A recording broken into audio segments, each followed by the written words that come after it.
आपण ऐकत आहात चैत्राली यमगर लिखित मोहब्बत भाग 61 अंतिम भाग. पिल्लू, चल उठ पाहू. ड्युटीला जायचं आहे ना? सकाळी जरा उशिराच उठलेला सत्या आरशात पाहून आरोहीला उठवत होता. पण ती काही उठायला तयार नव्हती. झोपू दे ना गं. आज किती दिवसांनी अशी मस्त झोप आली आहे. रात्री असं वाटत होतं की मी सत्याच्याच कुशीत झोपली आहे. ती मात्र तशीच दुसरीकडे तोंड करून बघते. त्याला तिचं बोलणं ऐकून खूप भारीवाली फिलिंग आली होती. अगं, मग तू माझ्याच मिठीत झोपली होती.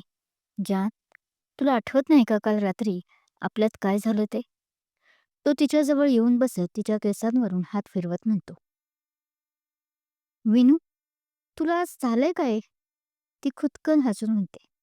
तू आज मला हे असं जान, पिल्लू या नावाने का हाक मारत आहेस? तुला माहित आहे ना की माझी खूप इच्छा आहे की अशा नावाने फक्त आणि फक्त माझ्या सत्तूने मला म्हटलं पाहिजे. मग तू का म्हणतेस? ती लटक्या रागात उठून बसत म्हणते. सत्याला हे नावाचं रहस्य आधीच विनाने सांगितलं होतं आणि म्हणूनच तो आज तिला त्याच नावाने प्रेमाने म्हणत होता. आह, माझं पोट. पण तिला नीट बसता येत नव्हतं. व्हॉट हॅपन जान? पण तिचा तो त्रासदायक आवाज ऐकून मात्र तोही काळजीत विचारतो. सत्या, तू तू इथं काय करतोय?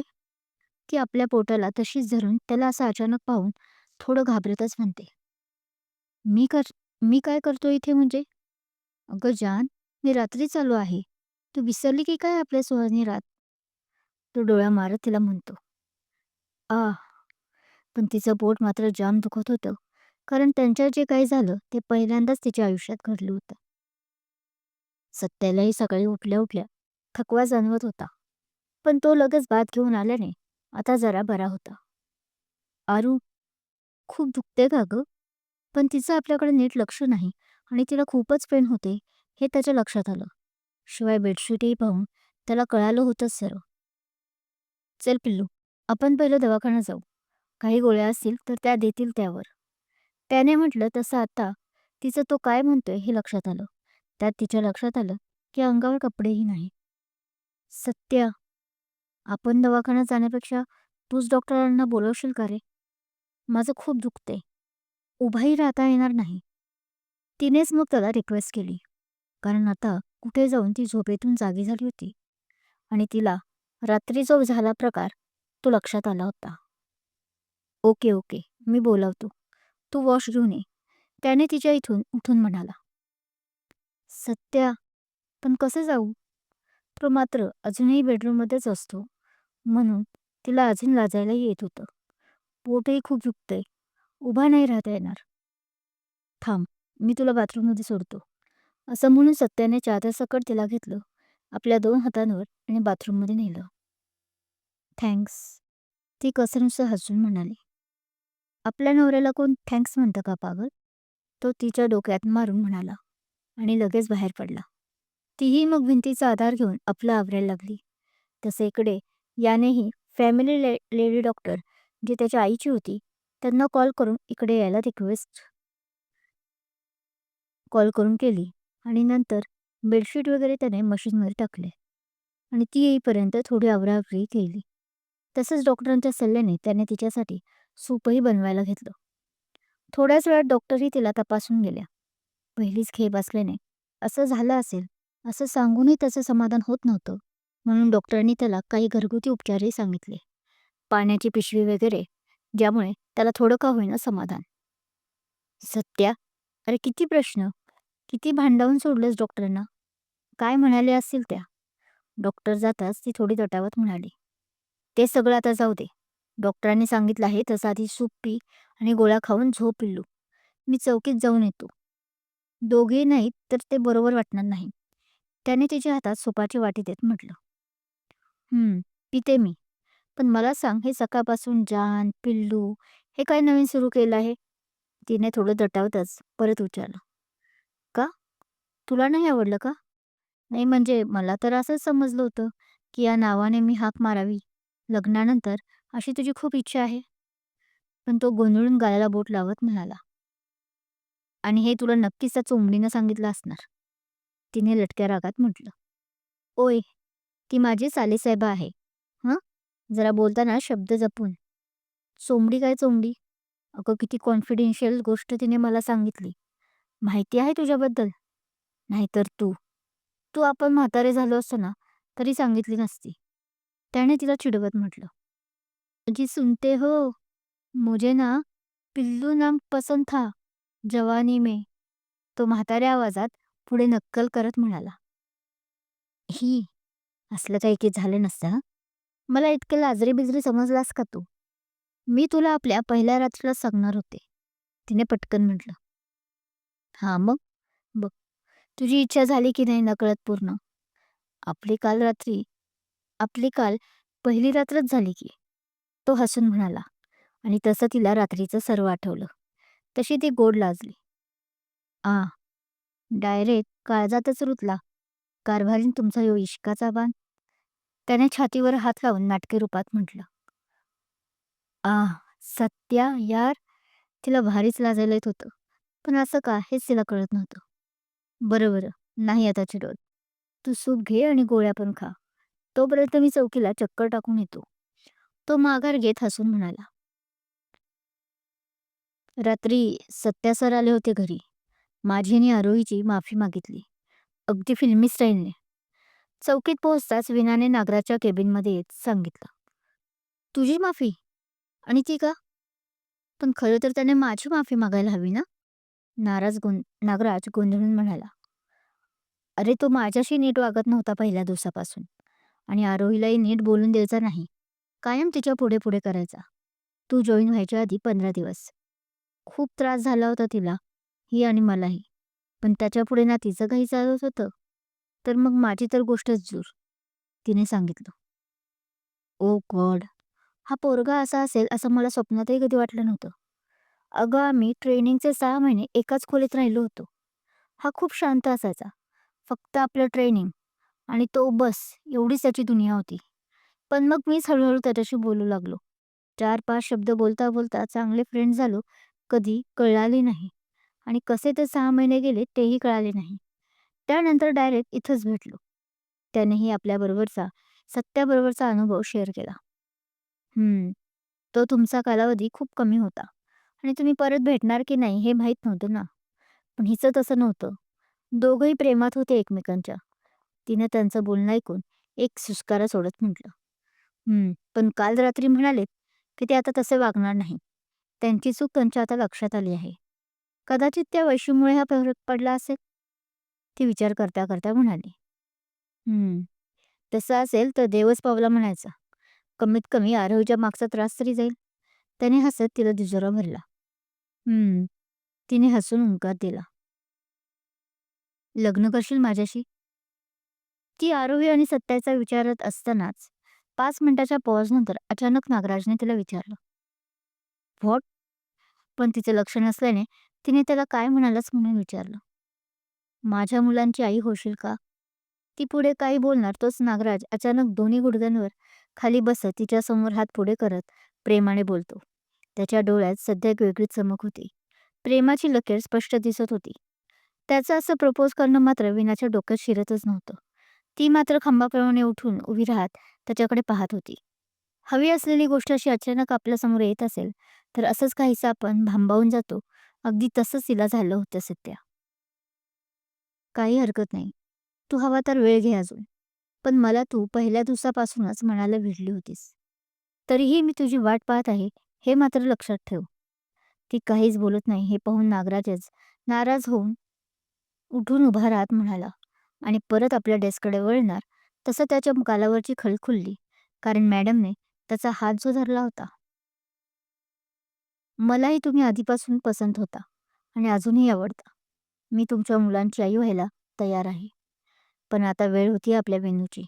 ती आता त्याच्यासमोर गुडघ्यावर बसून त्याच्याच बोटातील अंगठी हळूच त्याच्याही नकळत काढून त्याच्यासमोर धरत बोलते.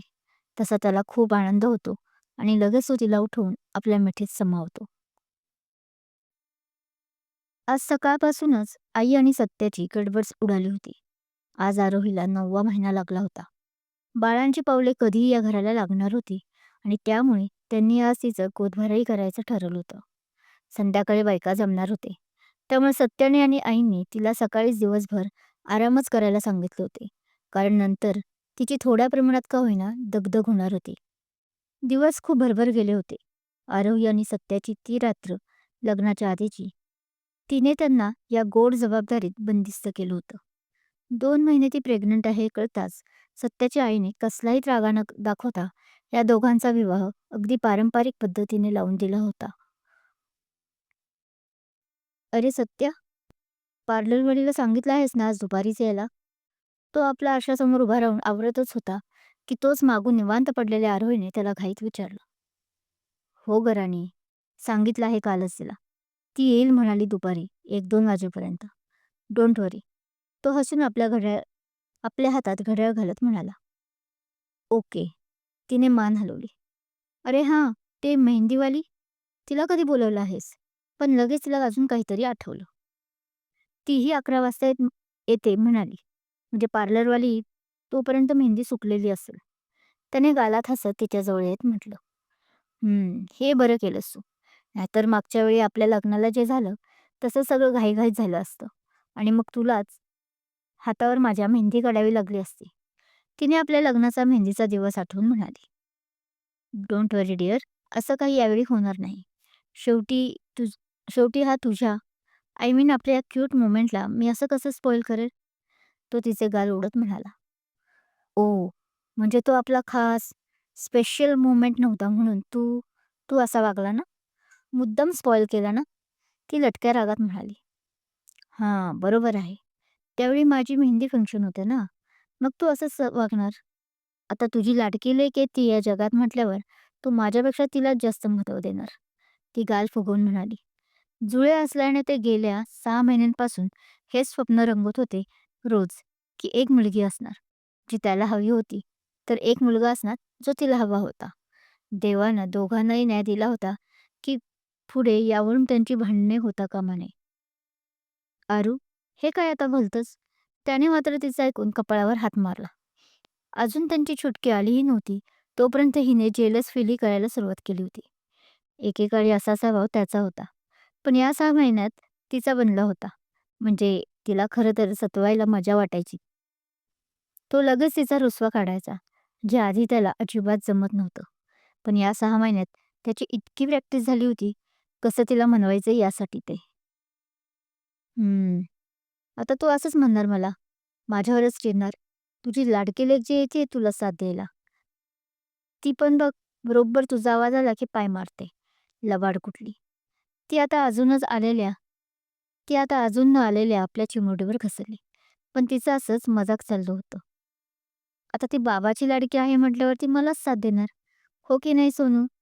तो तिच्या पोटावर हात ठेवून म्हणतो. तसं तिला एका ठिकाणाहून किक बसते.